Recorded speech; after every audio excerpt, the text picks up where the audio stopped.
pagi. Hari ni kita dekat Kelantan.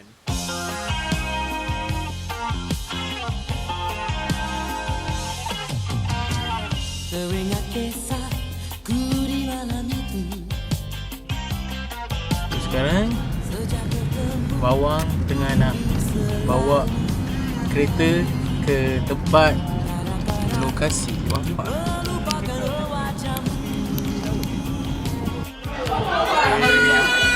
Video.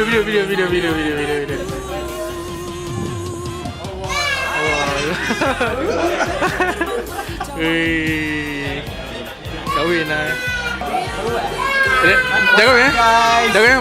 Don't forget to subscribe. Okay, macam mana perasaan anda ke ni? Saya agak barai ni. Apa saya tak bawa kereta? Tapi mata sebab pilot menjalankan tugas dengan baik lah. Dia tak nak tukar ke tempat duduk dia dengan saya. Jadi saya tujuan saya nak tidur. Saya tak puas hati dengan dia. Dia nak laju sangat. Tapi dia sebenarnya saya dah start perasan bila dia start bangun tu dia diam, lepas tu dia buat muka. Saya dah tahu dah. At that time saya dah macam fikir, biasalah mengantuk. orang kata saya dah macam fikir aku ada buat silap ni. Confirm dia maju dengan aku ni. Tadi masa dekat majlis tadi dia dah buka cerita, aku tak puas hati dengan kau. Aku dah agak dah mesti aku ada buat silap ni. Aku ada tercakap apa-apa sampai dia macam bos ke apa? Bos ke apa? Bos ke apa? Okay, Mac Kelantan. Kita orang mencari anda. Weh lah, weh. Okay, so next. Okay. Next kita nak pergi mana?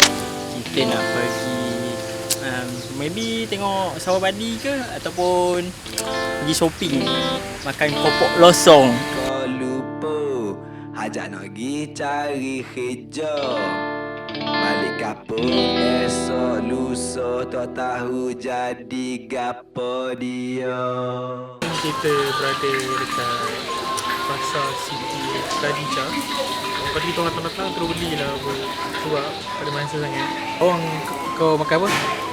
Ni kita makan hidangan istimewa sup perut mix for all.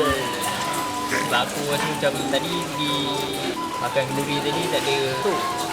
Saya macam tak kena pula. Walaupun ada teh tarik tapi sup tak ada, macam kurang. So lepas ni korang boleh tengok.